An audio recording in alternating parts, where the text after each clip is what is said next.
예. 저는 처음 보시는 분들이 있으시죠? 예, 저는 이제 행정쟁송법 강의한 지는 제가 2012년부터 해서 10년 차입니다. 강산도 변했어요. 예. 그래서 10년 정도 됐고요. 그 다음에 질문이 있으신 분들은 여기로 질문을 하시면 됩니다.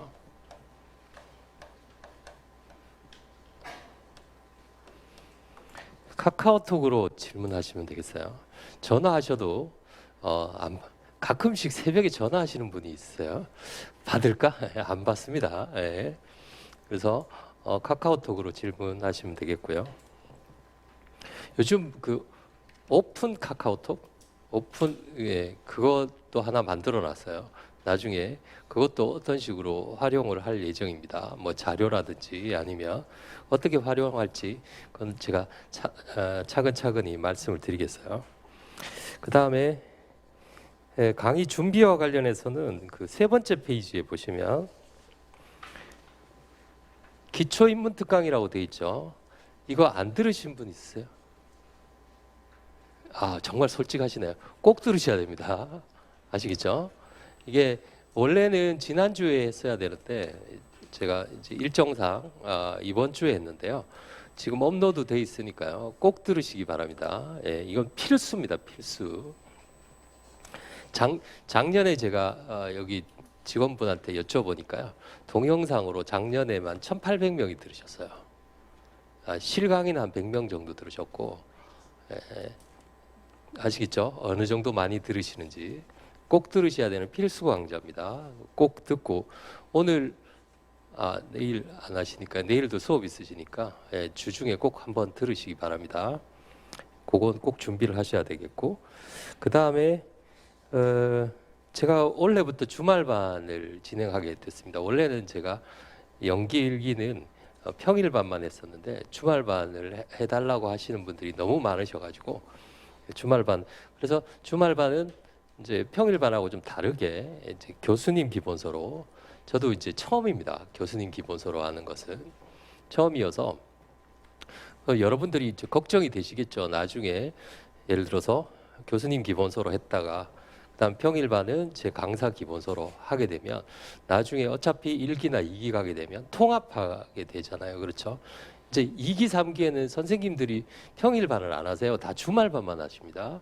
그러면 이제 여러분들처럼 주말반을 따라오셨던 분들하고 평일반을 따라오셨던 분들하고 그 다음에 올해 시험 보셨지만 아깝게 떨어지신 분들하고 합쳐지게 되겠죠. 합쳐지게 된다면은 그러면 혼란스러우실 거 아니에요. 그렇죠. 교재라든지 이런 목차라든지 이런 것들이 혼란스러우셔서 제가 공통 교재를 하나 정했습니다. 그게 바로 이 교재입니다.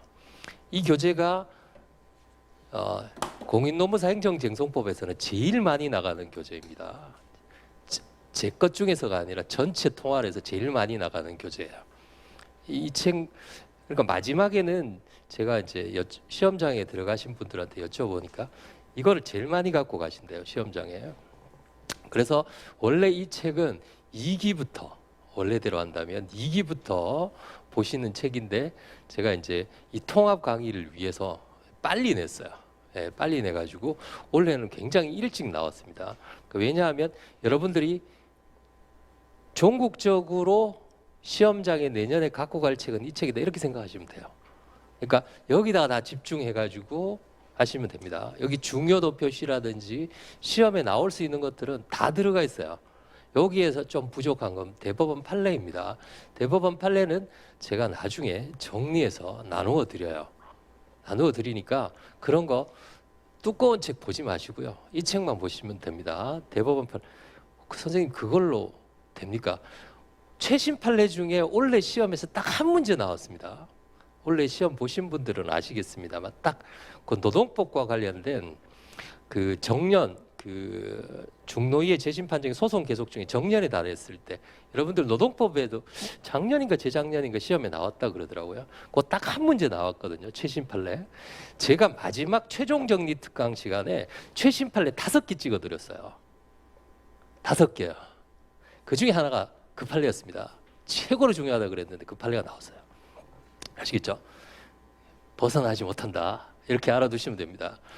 그러니까 백과사전식으로 판례 100개 막 책에 보면 막 박스 쳐가지고 판례 그렇게 내드리는 게 무책임한 겁니다. 그거는 아시겠죠? 마지막으로 보실 것만 딱 정리해서 보시면 돼요. 무조건 그 안에서 나옵니다. 아시겠죠? 그 안에서 나오기 때문에 제가 원래 안 하고 있었는데 지금 학원에서 한번 해보자 그래서 과연 시험이 제가 어느 정도 적중했는지 제가 이제 자료를 만들 거예요. 다음 시간에 내드릴 테니까 어떻게 똑같이 나왔는지 한번. 어떤 분은 전율을 느꼈다를 정도로, 왜냐하면 전율을 느낄 수밖에 없잖아요. 대법원 판례 그대로 나왔으니까요. 사실기하고 똑같단 말이죠. 예. 그리고 물어보는 문제도 똑같기 때문에 답도 똑같은 거죠, 결국은. 예. 그래서 요 책으로 질문은 나중에, 예. 예. 질문은 쉬는 시간에 하시면 됩니다. 예, 이 책으로 할 겁니다. 그래서 마지막에는 이 책으로 갖고 간다라고 알아두시면 되겠어요. 그러면 이 기본서는 어떻게 할 것이냐? 기본서는 제가 책을 정리해서 여러분들이 그럼 선생님 처음에 이 책으로 하면 되지 않습니까? 라고 하시는데 처음에 이 책을 보시면 잘 이해가 잘 안 돼요. 왜냐하면 압축되어 있기 때문에 그렇습니다. 그리고 책이 되게 어려워요. 압축되어 있기 때문에. 그리고 뒤에 보시면 기출 문제도 있어요. 기출 문제도 있기 때문에 이걸 한 번에 이해하시기는 조금 어려우실 겁니다. 그래서 천천히 연기부터 시작해서 이 책으로 기본서로 해서 강의를 진행을 할 겁니다. 그래서 연기 때는 이렇게 2권으로 진행을 할 거고요. 예. 지금 1기는 지금 고민입니다. 1기는 고민인데 1기는 이 책으로 할까 생각 중이에요. 이 책 한 권으로. 예. 그러니까 1기부터 시작해서 3기까지. 아시겠죠? 3기까지. 그리고 마지막에 최종 정리 하루 특강 하거든요. 그것도 이 책으로 합니다. 그러니까 책을 이것저것 왔다 갔다 하지 않고 한번 외우시면 끝까지. 그럼 내년에 또 예를 들어 법이 개정됐다든지 그런 부분이 있을 수 있잖아요. 그렇죠? 새로운 중요한 판례가 나왔다든지 그런 것들은 제가 추록으로 다 제공을 합니다. 하기 때문에 이 책 가지고 그냥 끝까지 간다라고 생각하시면 돼요. 아시겠죠? 예. 색깔도 예쁘잖아요. 제가 골랐습니다. 예. 출판사에서 이제 10개를 보내줬어요. 색깔을 10개를 보내줬습니다. 근데 이게 10순위였습니다. 예, 제일 마지막이었는데 저는 이 색이 너무 마음에 들어서. 예. 자, 그래서 그렇게 되어 있고요. 그래서 이렇게 알아두시면 되겠어요. 연기에는 기본 이론, 기본 이론. 그러니까 선생님 언제부터 암기해야 됩니까? 암기는요 지금부터 안 하셔도 됩니다. 제가 요거는 연기에 암기하세요라고 하는 것은 암기하시면 돼요. 그럼 선생님 지금부터 암기해야죠. 지금 암기하면 내년에 기억나시겠어요? 기억 안 납니다. 예. 그러니까 너무 지금 기운을 빼시면 안 돼요. 과목이 행정쟁송법만 있는 게 아니잖아요. 그렇죠? 그렇기 때문에 충분히 이해하고 기본 개념을 이해하고 기본 판례 이해하고 기본 목차를 이해하다. 실제로 2기, 3기 가서 제가 질문을 받아보면 어려운 게 아니에요. 기본적인 걸 이해를 못하는 거예요. 기본적인. 제일 예를 들어 2기, 3기에 오는 질문이 제가 기본 개념 특강 시간에 말씀드린 행정 주체하고 행정 기관의 관계 그거 물어본단 말이죠. 그거는 기본 개념 특강 시간에 배우는 거예요. 아시겠죠? 권리와 권한에 대한 문제. 자, 그래서 기본 그 교재를 충실히 정리해야 되겠고요. 그다음 1기 때는 핵심은 기출 문제입니다. 제가 1기, 2기 강의 교재를 제가 나중에 지금 쓰고 있어요. 그래서 그 강의 교재는 앞부분은 기출 문제고 뒷부분은 제가 낸 사례 문제입니다. 그래서 앞부분은 1기 때 쓰고요. 한 권 가지고 뒷부분은 2기 때 씁니다. 그래서 그 한 권 가지고 문제풀이로 돌리시면 돼요. 아시겠죠? 예, 그렇게 되어 있습니다. 그래서 지금 시작은 이렇게 하고요. 이 책은 계속 가지고 갑니다.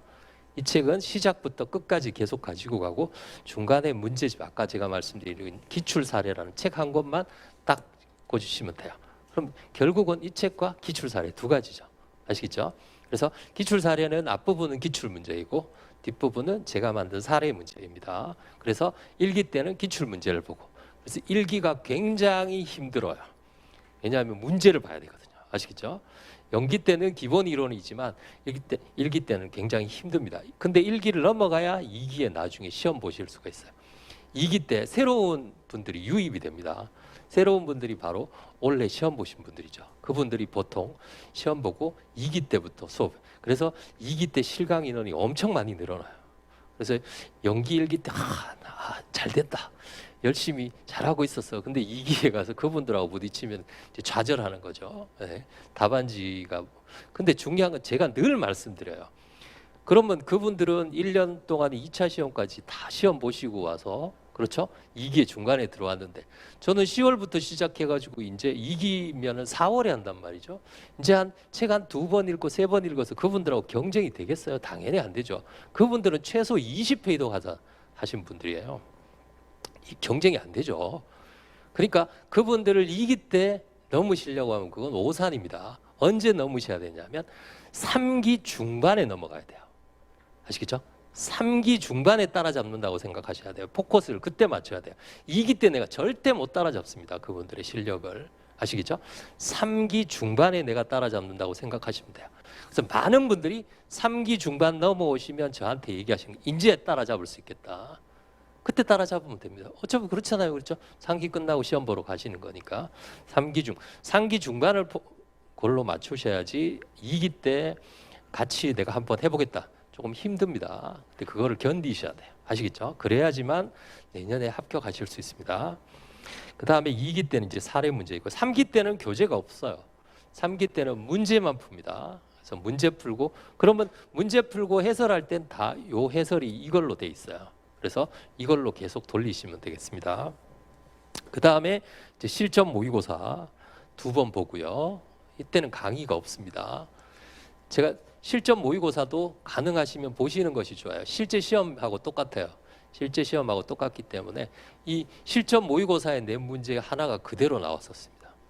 원래 시험에. 그래서 실전 모의고사는 시험에 응시하지 않더라도 그 해에 선생님들이 가장 중요하다고 생각하는 것이기 때문에 문제를 구해서 보셔야 돼요. 본인이. 선생님들이 뭐 냈는지. 아시겠죠? 그 다음에 마무리 특강 이렇게 진행이 됩니다. 자, 그래서 이제 연기부터 저희가 할 거고요. 강의 다음 페이지 보시면 교재는 이제 2가지입니다. 네. 요 하명호 교수님 책하고 쟁점 정리 책하고 이렇게 2가지인데요. 그래서 보충 교재는 동일합니다. 근데 이제 그 교수님 교재의 장점과 단점이 있어요. 장점은 판례가 좀 많고요. 그래도 아무래도 연구를 하신 분들이라 좀 깊이가 있죠. 깊이가 있는데 단점은 뭐냐면 필요 없는 부분이 너무 많아요. 수험에 필요 없는 부분죠. 그 하명우 교수님은 판사 출신이시라 가지고 실무적인 게 안에 너무 많이 들어가 있어요. 그 수험하고는 관련이 없습니다. 제가 지워드려요. 이건 안 읽으셔도 됩니다. 참고로 읽으세요. 이 부분은 보세요. 이렇게 정리를 해드려요. 아시겠죠? 그렇기 때문에 그런 장점이 있는 반면에 또 하나의 단점은 뭐냐면 분량이 들쑥날쑥해요. 어떤 부분은 작게 써져 있고 어떤 부분은 너무 길고 그러니까 답안지로 쓰기가 어렵죠. 답안지. 그럼 답안지로 선생님 어떻게 써야 돼요? 그래서 제가 보조 교재를 정한 겁니다. 예를 들어 특정한 부분에 대해서 이 부분 가지고는 답안지가 안 나옵니다. 그러면은 그 부분에 대해서는 제가 이걸로 정리를 해드려요. 아시겠죠? 그러니까 쉽게 말씀드리면 이게 기본 교과서라고 보시면 이 책은 암기장이다 이렇게 생각하시면 돼요. 되게 두껍잖아요. 선생님 암기장이 왜 이렇게 두껍습니까? 이렇게 얘기하시는 분들이 있는데 이 안에 기출문제 빼면요 3분의 1 없는 겁니다. 실제 내용은 3분의 2밖에 안 돼요. 아시겠죠? 그리고 별표가 다 나와 있어요. 별표 2개, 3개만 외우시면 원래 별표 2개, 3개 안에 다 나왔습니다. 2개, 3개만 보셔도 원래 시험에서는 하나도 빠지지 않았어요. 2개, 3개 안. 그럼 요 정도만 보시면 됩니다. 요 정도만. 이것도 안 보시려고 하면 안 되시죠? 아시겠죠? 처음에는 되게 용어가 낯설고 그런데 나중에 시험장에 가실 때는 굉장히 효자 과목입니다. 절대 일정 정도 실력이 올라가면 떨어지지 않아요. 아시겠죠? 점수가요. 그리고 올라간 만큼 점수가 잘 나옵니다. 예, 그렇게 알아두시면 되겠고 그래서 그걸로 정리를 해드릴 겁니다. 그 다음에 기본 강의의 목표는 3번에 보시면 가장 중요한 건 이제 정확한 이해입니다. 이해이고 그 다음에 두 번째는 행정법 총론이라고 해서 제가 기본 이론 그 기본 개념 특강 할 때 행정법 총론하고 행정쟁송법하고 관계를 설명해 드렸죠. 행정법 총론을 잘 해 놓으시면 나중에 행정쟁송법도 잘 하실 수 있단 말이죠. 예, 그래서 마지막 2회는 행정법 총론만 가지고 강의를 해 드려요. 그러면 선생님 이 책이나 이 쟁점 정리는 행정법 총론이 자세하게 나와 있지 않아요. 그래서 어떻게 하냐면 행정법 총론에서 꼭 알아두셔야 될 테마 6개가 있습니다. 아시겠죠? 6개. 그것만 하시면 돼요. 아시겠죠? 그 6개를 정리해서 나누어 드립니다. 그래서 그걸 가지고 여기다 꽂아 두시면 돼요. 이해가 되시나요? 예. 그거 6개만 보시면 돼요. 6개만. 뭐 분량을 막 선생님들 막 늘리고 그러시는데 늘릴 필요 없습니다. 절대 거기서는 안 나와요. 예, 절대 거기서는 안 나오기 때문에 특히 마지막에 시험 보기 직전에 많은 선생님들이 분량을 늘려서 저한테 막 선생님 이거 왜 안 가르쳐 주십니까? 뭐 이거는 우리는 배운 적이 없는데요. 그럼 제가 그러죠. 안 나옵니다. 시험 범위 아닙니다. 계속 그렇게. 그럼 감사합니다. 왜냐하면 시험 범위 아니거든요. 시험 범위. 왜냐하면 시험은 범위가 과목이 정해져 있어요. 건물 리스트 안에 정해져 있기 때문에 제가 말씀드린 부분에서만 나온다라고 알아두시면 됩니다. 그 다음에 법학을 전공하지 않으신 분들도 많이 있으시죠. 신경 안 쓰셔도 됩니다. 제가 법학 기본 개념은 다 차근차근히 설명을 해드려요. 그렇기 때문에 신경 안 쓰셔도 돼요. 그 다음에 모의고사는 제가 2회 모의고사를 볼 겁니다. 그래서 연기 모의고사는 저희가 이제 연기 때 2번, 1기 때 4번, 2기 때는 매일매일 시험을 봐요. 3기 때도 매일매일 시험을 보고 그래서 연기 때도 시험을 볼 텐데요. 채점은 특별히 의미가 없습니다. 여러분들이 중요한 건 뭐냐면 연기 때는 답안지를 어떻게 구성하는지 즉 형식적인 부분이 굉장히 중요해요.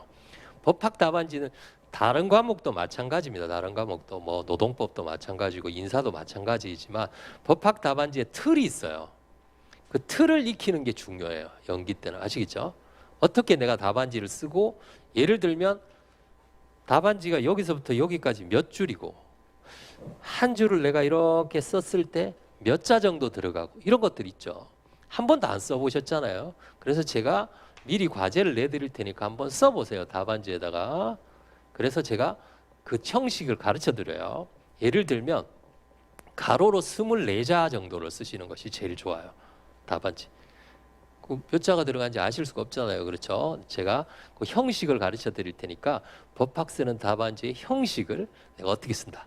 그 다음에 2번째는 문제를 제가 대표적인 문제, 뭐 원래 기출 문제도 좋고요. 대표적인 문제를 하나 내드리면서 문제를 어떻게 읽어야 되는지 이해가 되시죠? 네. 답안을 잘 쓰려면 문제를 잘 읽어야 돼요. 답안을 이해가 되시나요?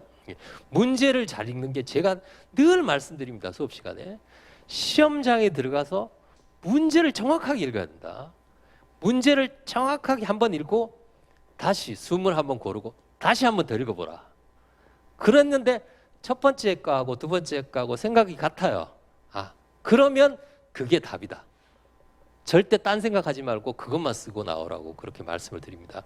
왜냐하면 저한테 배우시면 절대 논점을 일탈할 리 없거든요. 2번이나 읽었는데 이해가 되시죠? 그러니까 답안지를 읽는 방법, 그 다음에 답안을 쓰는 방법 이런 방법을 제가 익혀드릴 테니까 연기 때는 그게 중요해요. 아시겠죠? 그게 그래서 그걸 기출문제를 보면서 제가 연습을 해드리겠습니다. 그 다음에 교재 중에 이제 법전 가지고 오셨죠? 법전 오늘부터 볼 거고요. 오늘부터 보실 거고 법전에 보시면 지금 22년도 법전이시죠. 뭐 그 전년도 법전도 상관은 없습니다. 그런데 그 사이에 행정기본법이라는 중요한 법이 만들어졌어요. 근데 제 느낌상 23년도 법전에는 들어갈 것 같아요. 그 법이. 이해가 되시나요? 그러니까 여러분들 현재 법전에는 없지만 앞으로 법전에 들어갈 확률이 있는 법이 딱 하나 있어요. 행정기본법이라는 법이. 그 부분은 제가 출력해서 나누어 드리겠습니다. 나누어 드릴 테니까 거기에서 우리가 필요한 부분이 있어요. 그건 필요한 부분은 나중에 제가 설명을 해 드리겠어요. 그리고 가능하시면 법전을 들고 다니시기 바랍니다. 무거우셔가지고 핸드폰으로 보시는 분들도 있으신데요. 핸드폰으로 보시는 건 좋지 않고요. 정말 나는 뭐 그 태블릿 PC로 보시는 분들은 여기다가 담아가지고 다니셔도 돼요. 법 다 다운로드 받으셔가지고. 왜냐하면 법전에다가 좀 써야 됩니다. 글을. 법전을 그냥 시험장용 법전이지만 시험장용 법전처럼 이용하시면 안 되고요. 책처럼 이용하셔야 돼요. 책처럼. 이해가 되시나요? 예, 그래서 가능하시면 법전을 들고 다니시기 바랍니다. 그거는 모든 법학의 공통입니다. 모든 법학에. 그래서 법전을 최대한 우리가 활용을 해야 돼요. 이해가 되시나요? 법전을 최대한 활용하는 거. 법전 활용 방법도 제가 설명을 해드립니다. 예. 자, 그래서 그렇게 할 거고요. 그 다음에 수험 적합성을 가진 강의이죠. 예. 그리고 적중률도 뭐 당연합니다. 예를 들어서 A라는 테마를 내가 시험에 냈다. 그래서 A라는 테마가 시험에 나왔다. 그건 적중이 아닙니다. 그거 A라는 테마를 시험에 내서 A라는 테마가 시험에 나오는 건 적중이 아니에요. A라는 테마의 사실관계가 그대로 나와야 돼요. A라는 테마의 사실관계가 그대로 나와야 된다고요. 예를 들어서 원고적격이 나왔어요. 나는 원고적격 냈으니까 원고적격 시험에 나오면 그게 아니죠. 원고적격이라는 넓은 테마에서 정말 한 부분이 딱 시험에 나왔단 말이죠. 왜냐하면 잼 공장이 원고적격이었어요. 잼 공장이라는 법인의 원고적격. 정확하게 얘기하면 그 사례에서는 법인이 아니라 수녀원이었어요. 잼 공장을 하는 수녀원이라는 법인의 원고적격이었어요. 이해가 되시나요? 아직 안 배우셨죠? 그러면 시험에서는 잼 공장을 하는 법인의 원고 적격을 시험에 내는 게 적중이죠. 이해가 되시나요? 근데 저는 잼 공장을 냈단 말이죠. 잼 공장. 왜냐하면 잼 공장 수녀원 사건이라고 해서 아주 유명한 대법원 판례이고 최근에 변호사 시험에 기출돼서 나왔단 말이죠. 그 문제가. 입법고시에도 나오고요. 그래서 그 문제를 제가 낸 거예요. 그 문제가 그대로 이번에 시험에 나온 거란 말이죠. 이해가 되시죠? 동일한 테마를 냈다고 적중한 게 아닙니다. 그건 누구나 다 맞출 수 있어요. 중요한 거는 그 테마 안에서 그것이 나와야 돼요. 그만큼 힘들단 말이죠. 그만큼. 그러려면 많이 연습을 해야 돼요. 이해가 되시죠? 그래서 그냥 원고 적격 써본 분들하고 잼 공장 써본 분들은 달라요. 문제를 보자마자 잼 공장이라는 그대로 잼 공장이라고 나왔단 말이죠. 아, 잼 공장이 나왔구나. 이렇게 된단 말이죠. 예, 그래서 그거를 잘 보시면 나중에 전혀 모르시는 문제는 시험에는 안 나올 겁니다.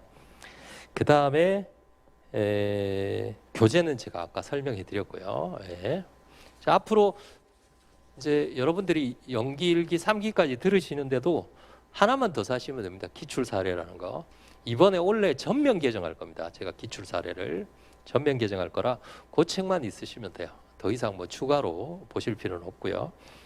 그 다음에 강의 교재는 이제 하명우 교수님 책 머리말에 나와 있고요. 뭐 간단히 그 행정기본법이 제정됐다고 했는데 그 행정기본법도 제가 생각했을 때는 행정기본법의 중요한 테마가 한 2개 정도 있는데요. 그게 23년도 3월에 시행이 됩니다. 3월에 시행이 돼서 오히려 내년에 그 한 제도가 있어요. 그 제도는 굉장히 중요한 제도인데 그 제도는 유력합니다. 시험에서. 나중에 제가 차근차근히 설명을 해드리겠어요. 그건 하명우 교수님 책에도 아주 자세하게 나와 있습니다. 자, 그 다음에 쟁점 정리 요 책이에요. 요 책이 이제 보조 교재인데 이 책의 특징을 한번 볼까요? 책을 한번 보시죠.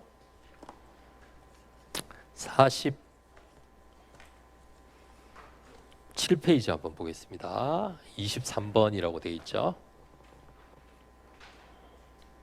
이 책을 보는 방법을 제가 설명을 해드릴게요. 자, 별표가 있습니다. 2개와 3개는 아주 중요한 거예요. 2개와 3개는 아주 중요하다. 특히 3개는 중요하죠. 그런데 잘 보시면 연도를 잘 보세요. 19년도, 22년도, 22년도에 연타로 2번 나왔단 말이죠. 이해가 되시나요? 최근에 엄청 많이 나왔어요. 근데 노무사 시험에는 15년도에 나왔단 말이죠. 다시 말씀드리면 뭐냐면 잘 보세요. 우리는 과목이 행정쟁송법이잖아요. 그렇죠? 행정법이 이만큼 있으면 행정쟁송법은 요만큼이에요. 시험 범위가. 여기에서 시험이 나와요. 여기에서 시험이 나오기 때문에 시험 범위가 이렇게 다인 과목보다 더 촘촘하게 공부를 해야 돼요. 이해가 되시나요? 예를 들면 일반 행정고시나 변호사 시험에서는 얘를 중요하게 여기지 않습니다. 다른 테마가 워낙 많으니까요. 그러나 행정쟁송법에서는 촘촘하게 공부를 해야 된단 말이죠. 이해가 되시죠? 촘촘하게. 그래서 15년도에 먼저 나왔는데 지금 변호사 시험이나 5급 공채에서 이런 고지제도처럼 이걸 절차라고 하는데요. 이런 절차의 중요성이 높아지고 있어요. 그러면은 19년도, 22년도에 나왔단 말이죠. 23년도 노무사 시험에 나올 확률이 굉장히 높아요. 최근에 많이 나왔다는 거죠. 이해가 되시죠? 그러니까 기출은 횟수도 중요하지만 언제 많이 나왔느냐가 중요합니다. 예전에 많이 나왔던 테마는 요즘 좀 뜸해요. 중요는 하지만. 이해가 되시죠? 그러면 예를 들어 별표는 많아요. 출제된 적이 별로 없어요. 그럼 앞으로 출제 가능성이 그만큼 높다는 겁니다. 이해가 되시죠? 그러니까 별표와 기출을 잘 보셔야 돼요. 이해가 되시나요? 그러면 23 뒤에 보니까 자 보세요. 기출이 하나, 둘, 셋, 넷, 네 번이나 나왔는데 23번 제일 뒤에 보세요. 기출 문제가 하나도 없어요. 그렇죠? 네 번이나 나오면 그 중에서 대표적인 기출이 이 안에 들어가 있어야 되는데 왜 기출이 없느냐? 혼자 나온 것이 아니라 다른 거와 같이 나왔단 말이죠. 복합 논점이 나왔단 말이죠. 그럼 복합 논점 안에 들어가 있어요. 이해가 되시나요? 그러면 복합 논점이 아니라 그 자체 그냥 하나만 딱 나온 거예요. 예를 하나 들어보겠습니다. 22번 한번 보세요. 41페이지에 22번에 보면 별표는 2개인데 시험에 2번밖에 안 나왔어요. 아직 나올 가능성이 높아요. 특히 이 제도는 높아요. 왜냐하면 이의 신청에 관한 행정기본법이 23년도 3월에 시행됩니다. 내년 3월에 시행돼요. 아주 내기 좋잖아요. 그렇죠? 그러면 시험에 2번 나왔어요. 그럼 기출이 2번이에요. 그럼 뒤에 보세요. 페이지를 넘겨보시면 45페이지에 보시면 Q1이라고 되어 있죠. 22번 찾으셨나요? 기출 2개 중에 뭐가 더 중요하다? 노무사 기출이 중요하기 때문에 노무사 기출을 여기다 넣어놓은 거예요. 이해가 되시죠? 어떤 특정한 테마가 있으면 특정한 테마에서 중요한 기출이 여러 개 있을 거 아니에요. 그렇죠? 그 중에서 제일 중요한 것만 제가 싹싹싹 뽑아가지고 그 부분만 딱 잘라가지고 넣어놨단 말이죠. 이해가 되시죠? 그래서 문제도 보시면서 그럼 선생님 기출 문제의 완벽한 해설은 어디 있습니까? 이렇게 물어보시는 분들이 있는데 완벽한 해설은 일기 때 제가 쓰는 기출 사례 교재 있죠. 그 교재에 보면 답안으로 완벽하게 해설이 되어 있습니다. 여기서는 답안이 아니라 답만 돼 있어요. 답. 아시겠죠? 답. 그래서 책을 그렇게 보시면 되겠습니다.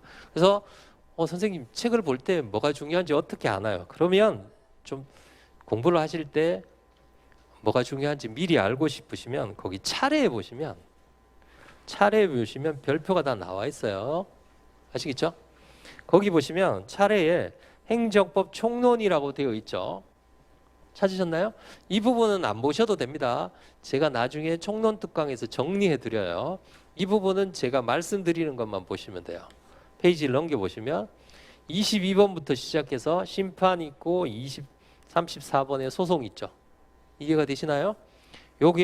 요것만 복사해가지고 들고 다니시면 돼요. 아시겠죠?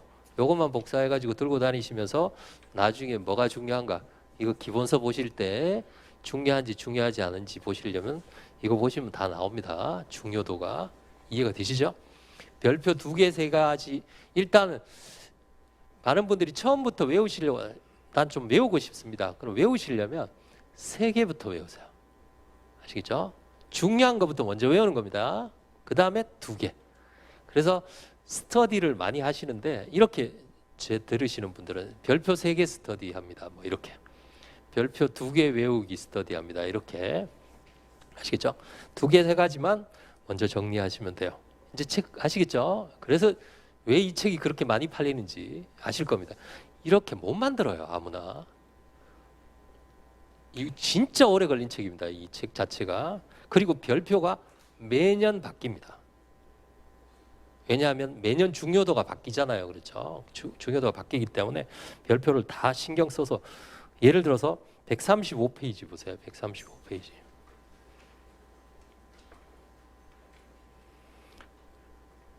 원고 적격 엄청 많이 나왔죠? 이해가 되시죠? 그리고 별표가 3개잖아요. 이게 시험에 나온 겁니다. 아시겠죠? 예. 나중에 또 차근차근히 정리를 해드리겠습니다. 자, 그 다음에 이 책은 그렇게 활용을 해 두시면 되겠고요. 이 책은 꼭 들고 다니셔야 됩니다. 예. 보조교재라고 쓸 것이고, 그 다음에 강의 준비는 아까 제가 말씀드린 것처럼 그 홈페이지 가셔가지고 꼭 들으시기 바랍니다. 예. 2시간 한 40분쯤 하는데요. 꼭 들으셔야 됩니다. 제가 지금 수업하는 거는 이 기본 개념 특강을 들으셨다는 걸 전제로 수업을 하려고 해요. 어쨌든 제가 여러분들 표정을 뵈니까 절반 정도는 안 들으신 것 같은데요. 예, 어쨌든 오늘은 안 들으셨다는 걸 전제로 하고 천천히 한번 해보도록 하겠습니다. 그리고 뒤에 이제 강의 진도표가 나와 있는데요. 이 진도는 신경 쓰지 마시고요. 예습은 하지 마세요. 예습은 하시면 어렵습니다. 시간만 오래 가고 복습하시기 바랍니다. 아시겠죠? 나가신 부분 복습만 하셔도 돼요. 아시겠죠? 복습만. 그러니까 지금 이 주말반 들으신 분들은 주말에 이렇게 들으시면 그거 주중에 복습을 하셔야 되잖아요. 그렇죠? 그것만 충실하게 따라가시면 됩니다. 아시겠죠? 대신에 충실하게 따라가셔야 됩니다.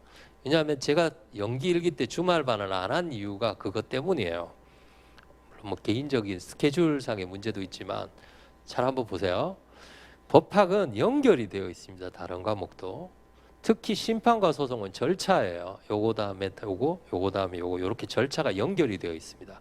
연결이 되어 있는데 이거를 매일 이렇게 배워도 모자란데 한 번 배우고 일주일 있다가 또 조금 배우고 일주일 있다가 또 조금 배우고 그러면 앞으로 우리가 14주 후에 끝이 나잖아요. 그렇죠? 그럼 14주 전에 배우신 거 기억하시겠어요? 그렇기 때문에 복습이 그만큼 중요하다는 겁니다. 복습이. 아시겠죠? 그래서 가능하시면 복습을 주말에 수업을 들으시면 월화수 이때 복습하지 마시고요. 뒤에 복습을 하세요. 그러니까 다음 수업하기 전에 복습을 하시는 것이 훨씬 좋아요. 이해가 되시죠? 네. 예를 들면 토요일 날 오전에 행정쟁송호를 듣는다. 그럼 금요일 날 복습을 하는 거죠. 네. 아시겠죠? 조금 생생하게 살아있을 때 토요일 날 와서 수업을 듣는 겁니다. 그래야지만 연결이 돼요. 이해가 되시죠? 그러니까 꼭 복습을 하셔야 됩니다. 꼭 복습을 하셔야 돼요. 아시겠죠? 아니시면 금방 잊어버려요. 법학이 원래 그렇습니다. 이해가 되시죠? 자, 그렇게 하시면 되겠고 이제 책으로 가겠습니다. 원래 행정쟁송법이라는 것은 행정쟁송 기본 개념을 이제 오늘 들으실 거기 때문에 간단하게만 제가 설명해 드리면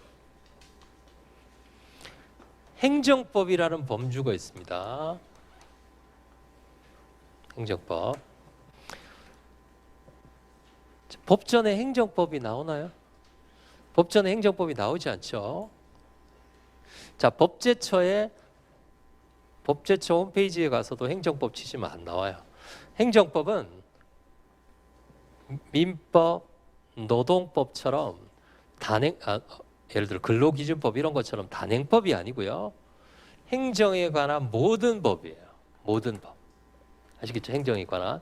행정은 행정을 하는 주체가 있고 행정의 주체가 있고 행정을 받는 사람이 있어요. 받는 사람. 우리가 이런 사람을 뭐라고 한다 그랬죠? 사인이다 이렇게 얘기를 합니다. 그러니까 행정을 하는 주체하고 사인하고의 관계를 규율하는 법을 말합니다. 행정 주체 중에 가장 대표적인 게 국가예요. 아시겠죠? 대한민국.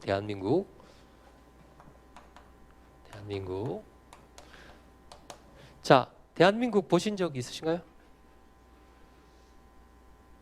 관악구는 어떻게 생겼나요? 서울특별시 보신 적 없으시죠? 자, 국가나 지방자치단체는 법인입니다. 법인. 삼성전자는 어떻게 생겼나요? 삼성전자 모르죠? 선생님 핸드폰이 삼성전자는 아니잖아요. 그렇죠? 그렇게 여러분들이 모르시는 이유가 뭐냐면 법인이기 때문에 추상적인 거예요. 여러분들이 나중에 민법을 배우시면 제일 처음에 첫 장에 인 이렇게 나올 거예요. 인 해가지고 인은 권리 의무의 기속 주체를 인이라고 합니다. 권리를 행사하고 의무를 부여받고 그 인 중에는 두 가지가 있어요.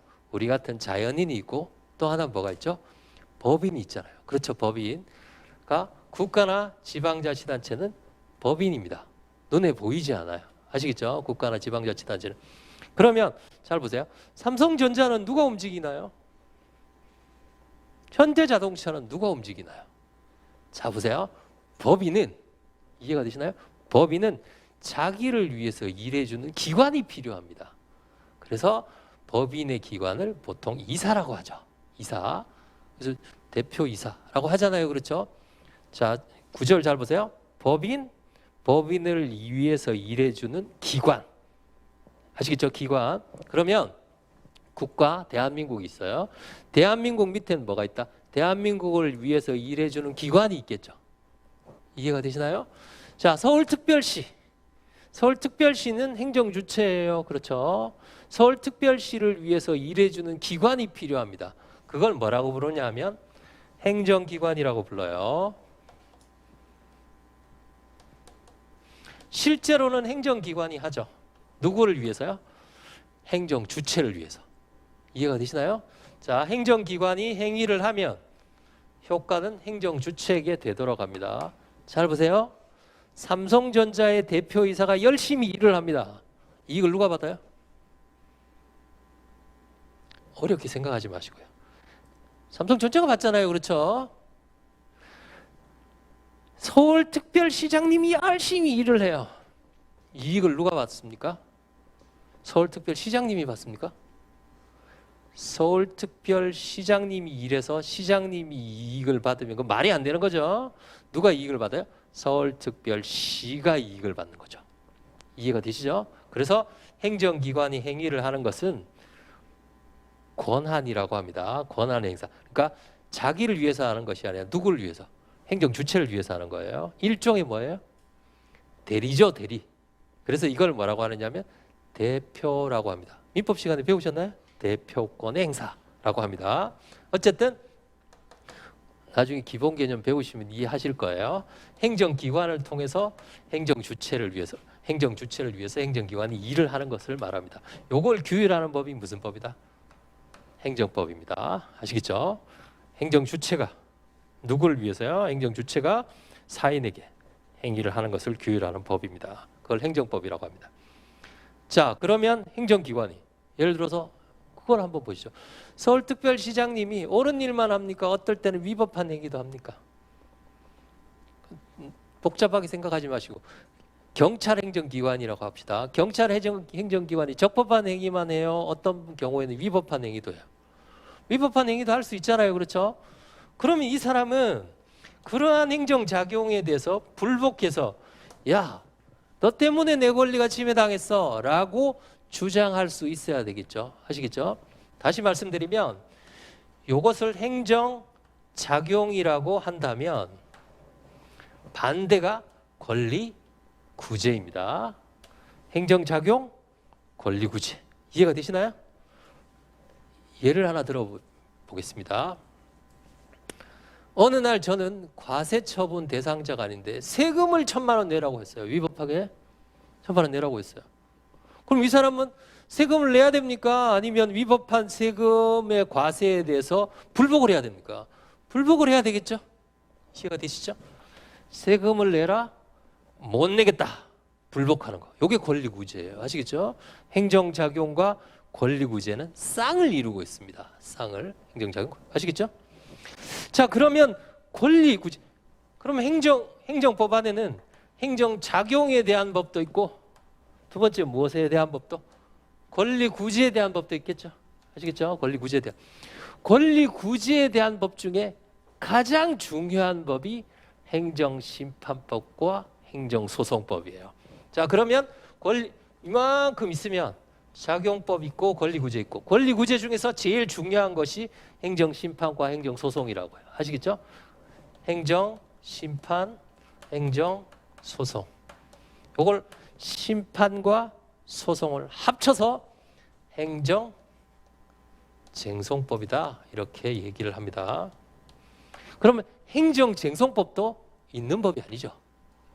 혹시 행정쟁송법 들으러 오시면서 법제처에서 행정쟁송법 찾아보셨나요? 그 정도는 해보시고 오셔야죠. 법제처에서 행정쟁송법 찾아보시면 없습니다, 이렇게 나올 거예요. 그럼 우린 뭘 배우는 거지? 혹시 법제처에서 노동법 찾아보셨나요? 여러분들 과목 노동법이시잖아요. 노동법 찾아보셨나요? 노동법이라는 법이 있나요? 제가 알기로는 없는데요. 노동법은 뭐 근로기준법, 노동조합법 이런 것들을 합한 개념 아니에요? 그렇죠? 예, 그걸 다 합쳐서 노동법이라고 하잖아요. 그렇죠? 이것처럼 행정쟁송법도 행정심판에 관한 법과 행정소송에 관한 법을 합쳐서 교수님들이 행정쟁송법이다, 이렇게 불렀단 말이죠. 이해가 되시죠? 자, 그러면 행정법이 이만큼 있어요. 이만큼이.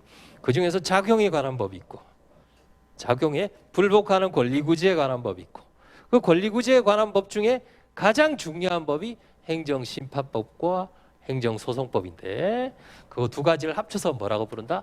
행정쟁송법이라고 부릅니다. 이제 아시겠죠? 개념을. 작용, 권리구제, 그럼 심판이 무엇이고 소송이 무엇인지는 제가 천천히 설명을 해드리겠습니다. 근데 하명우 교수님 책에 보시면 심판에 관한 법이 없어요. 재미있는 게 과목은 행정쟁송법인데요, 소송밖에 없어요. 그래서 저도 너무 의아해서, 그러면 과목을 행정소송법이라고 하셔야지 왜 행정쟁송법이라고 했을까라고 해서 뒤져보니 행정소송법 안에 행정심판을 약간 넣어 놓으셨습니다. 그게 바로 257페이지입니다. 257페이지 한번 보시죠.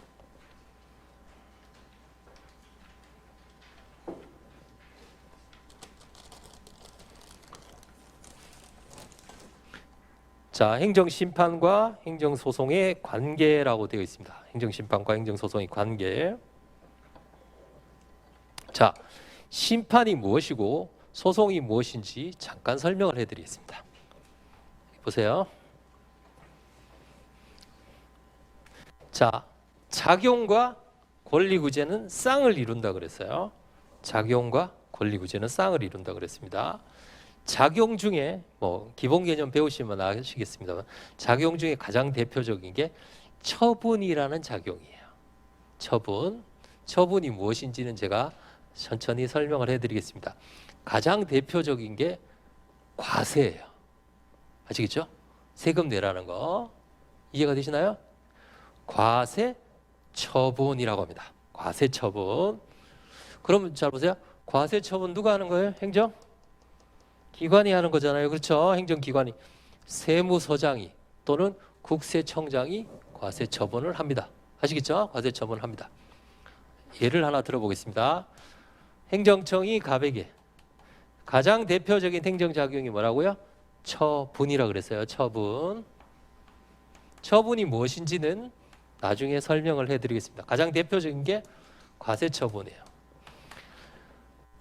조금 헷갈리시면 국가나 지방자치단체에서 나한테 일방적으로 하는 건 대부분 다 처분입니다.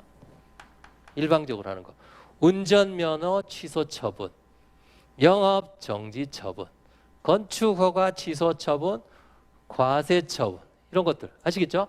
전부 다 처분입니다. 처분. 자, 과세 처분을 했어요.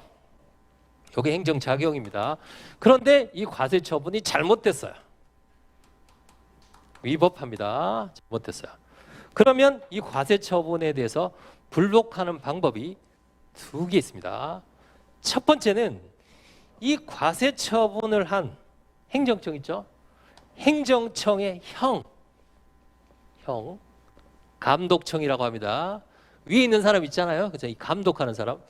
이 행정청의 감독청에다가 불복하는 방법. 정확하게 얘기하면 감독청에 소속되어 있는 행정심판위원회라고 합니다.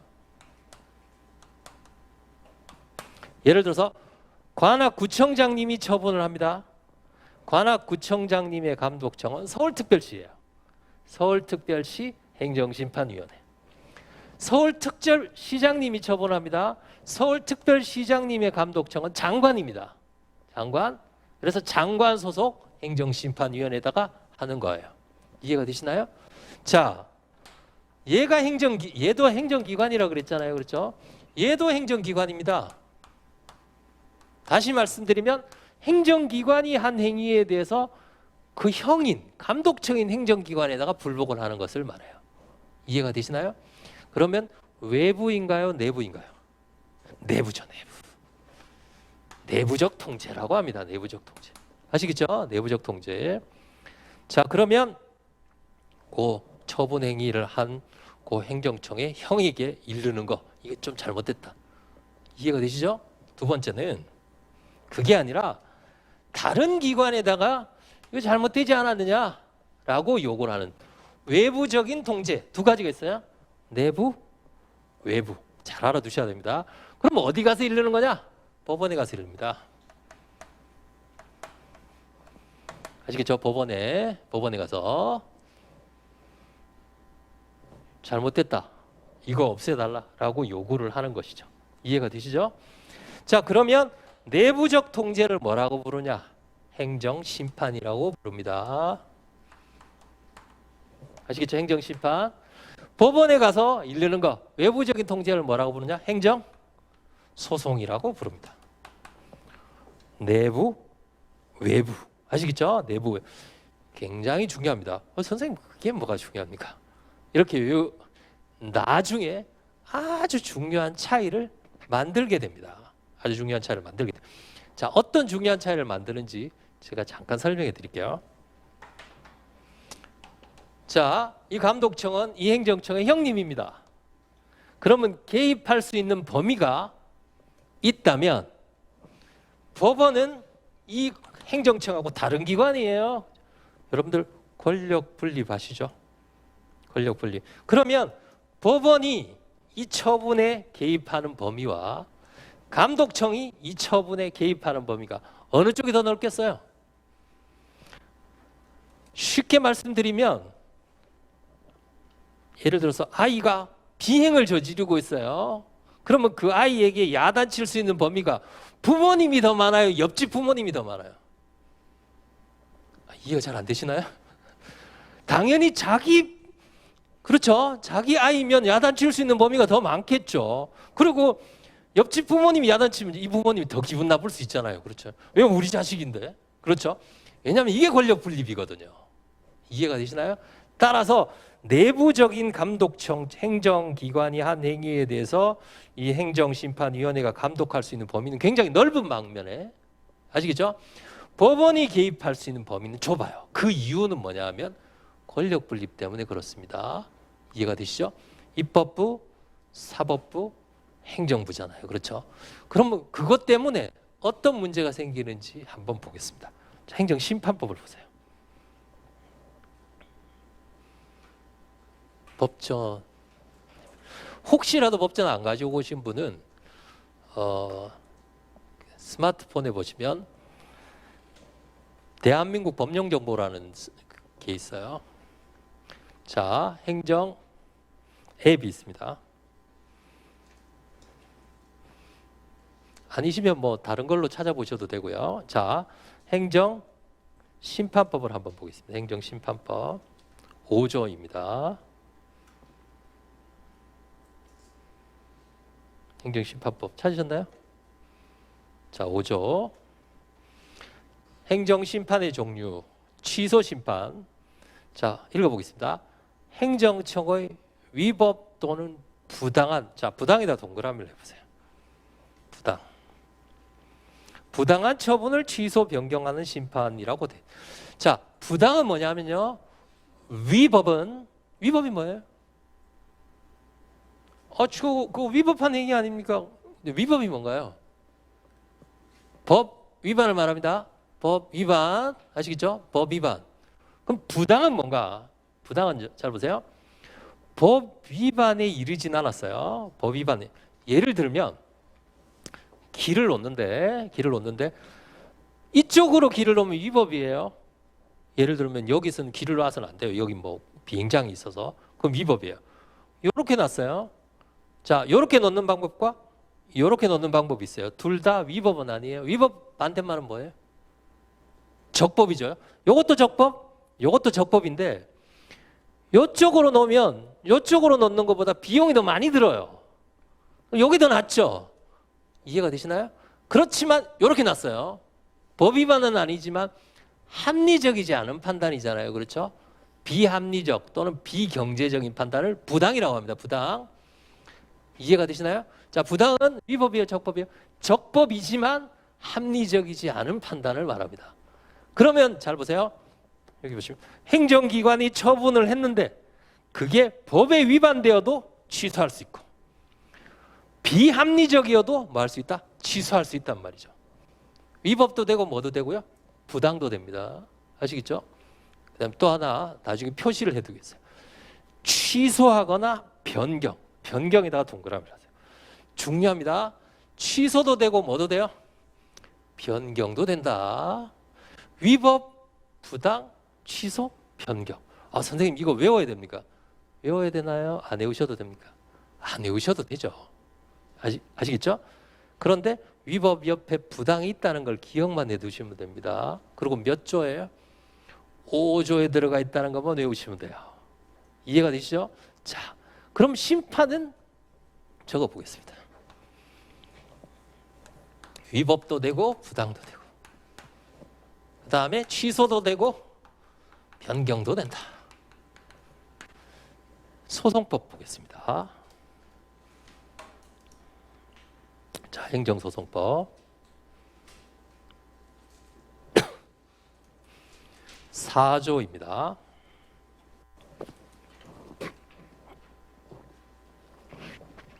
취소소송, 행정청이 위법한 처분, 뭐가 없어요? 부당이 없죠. 그렇죠? 왜 부당이 없어요? 이거 외워야 됩니까? 안 외워도 됩니까? 안 외워도 되죠. 아까 제가 뭐라고 말씀드렸죠? 권력 분립이 있기 때문에 개입의 범위가 줄어들 수밖에 없다라는 거예요. 아시겠죠? 여기는 적법함에도 불구하고 합리적이지 않은 것도 취소할 수 있지만 여기는 위법만 취소할 수 있다는 말이죠. 왜냐하면 무슨 통제이기 때문에? 외부적인 통제이기 때문에 그렇다라는 겁니다. 외부적인 통제. 그 다음에 다시 봅니다. 취소 또는 변경이라고 되어 있죠. 취소, 변경. 취소, 변경은 같죠. 같죠. 여기 보세요. 요 변경에다가 X 주세요. 소송의 변경의 X라고요. 법에는 취소 변경이라고 되어 있지만 우리 대법원은 변경을 인정하지 않아요. 아시겠죠? 그래서 제가 법정 가지고 다니시라는 거예요. 아시겠죠? 판례는 부정한다 이렇게 써놨어요. 자, 그러면 판례에 따른다면 잘 보세요. 심판은 뭐도 되고 뭐도 되고요. 취소도 되고 변경도 되지만 소송은 뭐는 안 된다. 변경은 안 됩니다. 변경은 안 돼요. 아시겠죠? 그 이유가 뭐예요? 외부적인 통제이기 때문에 그렇다는 거예요. 그러니까 제가 내부적인 통제, 외부적인 통제를 말씀드리는 이유가 그 조문을 보고 그 조문이 왜 그렇게 나왔는지를 알아야지만 이해를 하죠. 아무리 보시면 왜 여기는 위법하다더라, 여기는 위법 부당하다더라, 뭐 그런 것은 의미가 없어요. 사실 그 차이로 말미암아 굉장히 많은 곳에서 차이가 납니다. 심판과 소송이. 이해가 되시죠? 자, 그러면 다시 그럼 판단해서 법원이 판단해서 결정을 내릴 거 아닙니까? 그 결정을 판결이라고 합니다. 판결. 자, 소송의 결과물을 뭐라고 부른다? 판결이라고 부릅니다. 그럼 여기서도 행정심판의 결과물이 있어야 될 거 아니에요? 이걸 뭐라고 부르냐면 재결이라고 부릅니다.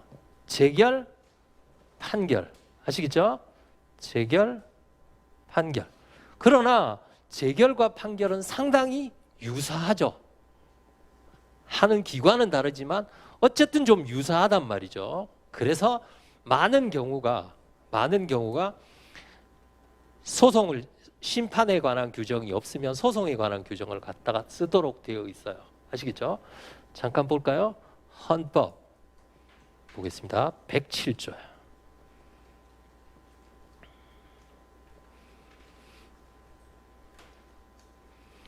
많은 분들이 헌법 하면 히읗으로 찾으는데요. 히읗이 아니라 대한민국 헌법입니다. 저도 예전에 많이 그랬어요. 왜 헌법에 안 나올까 이렇게. 107조에 보시면 사망입니다.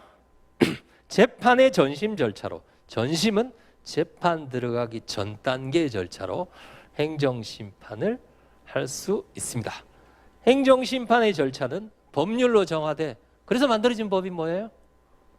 심판법이죠. 사법 절차가 준용되어야 된다. 이 사법 절차가 재판 절차예요. 다시 말씀드리면 심판에 없는 경우는 소송의 것을 갖다 쓸 수 있습니다. 이해가 되시죠? 자, 그러면 갑이라는 사람이 저 처분을 받았을 때 메인은 소송입니다. 아시겠죠? 제가 심판과 소송 과목이 두 개라 그랬잖아요. 법이 두 개인데 10%, 90% 이렇게 알아두시면 돼요. 20%, 80% 내지 10%, 90%예요. 올해는 심판에서는 안 나왔습니다. 아시겠죠? 그렇기 때문에 그러면 심판은 아시겠죠? 심판은 소송인데 메인은 소송이에요. 소송. 요게 메인입니다. 그러면 갑이라는 사람이 처분을 받았을 때 소송으로 당연히 갈 수 있겠죠. 소송법이 있으니까. 그러면 심판은요, 심판을 거치고 소송으로 가야 되는지, 아니면 심판을 안 거치고 소송으로 가도 되는지, 즉 심판과 소송의 관계가 문제가 됩니다. 그 관계에 대해서 행정소송법 18조가 정하고 있어요. 자, 소송법 18조를 찾아보겠습니다. 행정소송법이요. 제가 법 많이 찾아보기로 유명한 사람입니다. 그런데 정말 중요해요, 그게. 자, 행정소송법 18조 제목을 읽어보겠습니다. 행정, 심판과 관계라고 되어 있습니다. 1항 취소소송은 법령의 규정에 의하여, 법령은 기본개념 특강 시간에 배우시면 됩니다. 법률과 법규 명령을 말합니다. 법률할 때 법, 법규 명령할 때 령을 합친 거예요. 법률, 법규 명령. 법규 명령이 뭡니까? 법규 명령 기본개념 시간에 배우시면 돼요. 아시겠죠? 법률, 법규 명령입니다. 법령의 규정에 의해요. 당해 처분에 대해서 행정심판을 제기할 수 있는 경우에도 이를 거치지 아니하고 제기할 수 있습니다. 임의적 전치가 원칙입니다. 헷갈리시면 거기 쓰세요. 임의적 전치가 원칙이다. 임의라는 게 뭐예요? 해도 되고 안 해도 됩니다. 해도 되고 안 해도 된다. 그럼 당사자가 할 수 있는 거는, 자 보세요. 할 수 있는 것은 심판을 전치하고 소송으로 가는 방법이 있고, 두 번째는 심판을 건너뛰고 소송으로 가는 방법이 있습니다. 아시겠죠? 그게 임의적 심판 전치가 원칙이에요. 자, 18조 1항 단서를 보겠습니다. 다만, 자, 1항이 이렇게 문장이 있고요. 다만 이렇게 돼 있으면요, 요거는 본문 단서라고 합니다. 본문 단서요. 본문 단서. 그게 아니라 문장이 이렇게 돼 있고 이렇게 돼 있다, 이런 경우도 있어요. 예를 들면 12조를 한번 보겠습니다. 12조에 보시면 취소소송은 처분의 취소를 구할 법률상 이익이 있는 자가 제기할 수 있다. 처분 등의 효과 또 안 같다. 이렇게 그냥 병렬적으로 돼 있는 것은 1문, 2문이라고 합니다. 1문, 2문 또는 전문, 후문이라고 하는데요. 그냥 1문, 2문으로 통일하겠습니다. 아시겠죠? 12조 1문, 2문. 자, 18조 1항 본문. 자, 단서 읽어보겠습니다. 다만 다른 법률에, 자, 거기다가 괄호를 쳐보세요. 이렇게. 자, 제가 말씀드린 걸 괄호 쳐보세요. 다른 법률에 당해 처분에 대한 행정심판의 재결을 거치지 아니하면 취소소송을 제기할 수 없다까지요. 당해 처분에 대한 행정심판의 재결을 거치지 아니하면 취소소송을 제기할 수 없다까지 치셨나요? 자, 읽어보겠습니다. 그래, 이런 표현이 있으면, 아시겠죠? 이런 표현이 있을 때는 그러하지 아니하다. 그럼 잘 보세요. 그 꼭세라는 표정이 있으면 그때는 심판을 전치해야 된다라는 뜻입니다. 원칙이 뭐예요? 임의적 심판 전치. 어떤 특정한 법률이 갔더니, 야, 이거 하려면은 여기 갔다가 가야 돼 라고 규정이 있으면 필요적 심판 전치예요. 아시겠죠? 원칙이 뭐다? 임의적 심판 전치가 원칙입니다. 그러면 잘 보세요. 저 재결이 나오는 경우는 두 가지겠죠. 첫 번째는 심판 전치를 안 하고 소송으로 가도 되는데 이 사람이 심판을 먼저 거쳐서 가는 경우도 있고, 법에 반드시 한 바퀴 돌고 가라 라고 해서 돌고 가는 경우도 있고, 두 가지 경우가 있을 수 있다는 거죠. 이해가 되시나요? 네. 어쨌든 심판과 소송의 관계는 임의적 심판 전치가 원칙입니다. 자, 그래서 이제 책으로 가셔서 257페이지에 행정심판의 개관이라고 되어 있습니다. 자, 제가 말씀드리는 것만 보세요. 여기 필요 없는 내용도 많고 필요한 내용은 별로 없는, 지금 심판이 약간 그렇게 되어 있습니다. 그래서 그거는 저희가 이해를 하시고요. 자, 실질적 의미의 행정심판이라고 되어 있습니다. 두 번째 문단의 셋째 줄에 거기다 줄을 그으세요. 제가 말씀드리는 것만 줄 그어 놓으시고 다음번에는 그것만 읽으시면 됩니다. 실질적 의미의 심판은 행정심판, 이의신청, 재결신청 뭐 등등의 여러 가지 표현으로 되어 있습니다. 여러 가지 이름으로 되어 있다. 심사청구라고 한 것도 있고요. 혹시 근로기준법 배우셨나요? 근로기준법 또는 노동위원회법에 보시면 지방노동위원회의 구제명령 아시겠죠? 배우셨나요? 지방노동위원회의 구제명령이 이겁니다. 구제명령에 대해서 중노위에 재심판정 신청할 수 있죠. 그게 행정심판이에요. 아시겠죠? 행정심판입니다. 그러니까 표현이 그런 경우도 있다는 겁니다. 그래도 심판은 심판이에요. 여러 가지 이름으로 불리고 있어요. 자, 페이지를 넘기시면 258페이지에 나 형식적 의미의 행정심판, 이건 보실 필요 없고요. 그 다음에 행정심판의 2번의 행정심판의 범위에 보시면 상호관계라고 되어 있는데 이건 나중에 이의신청에서 공부를 합니다. 옆에다가 써두세요. 제가 이렇게 N이라고 한 것은 쟁점 정리 번호입니다. 아시겠죠? 22번이라고 써두세요. 나중에 쟁점 정리 22번에서 공부를 합니다. 자, 그래서 넘어가시면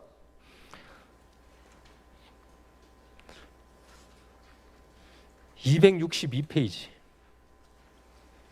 262페이지에 3번의 행정소송과 행정심판의 차이점. 자, 요건 무슨 거 뭐라 그랬죠?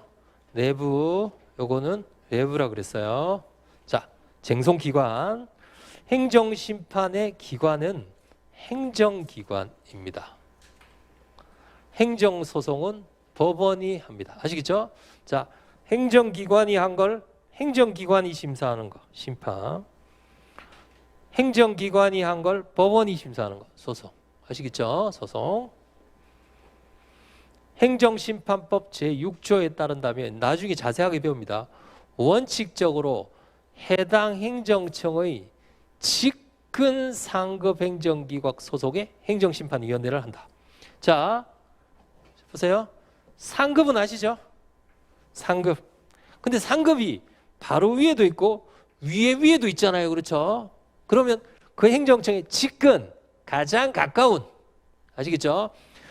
구청장, 서울특별시장, 장관.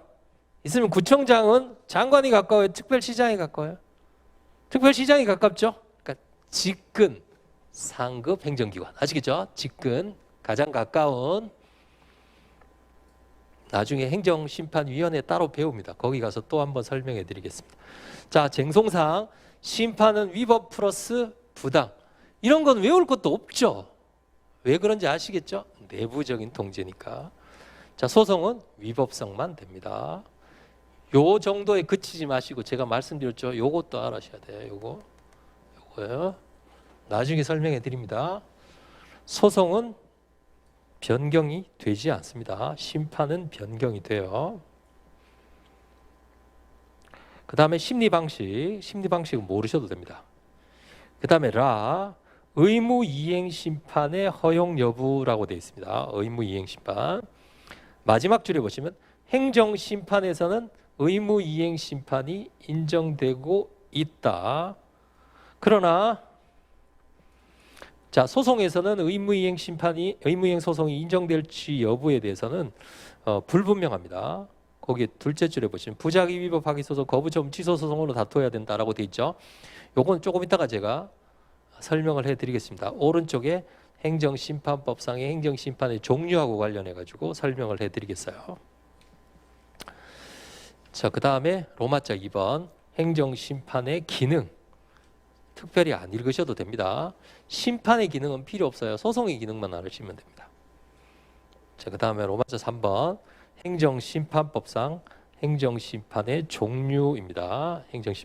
심판법 5조를 펴두시고 심판법 5조를 펴두시고 잠깐 쉬었다가 제가 요거 설명을 해드리겠습니다.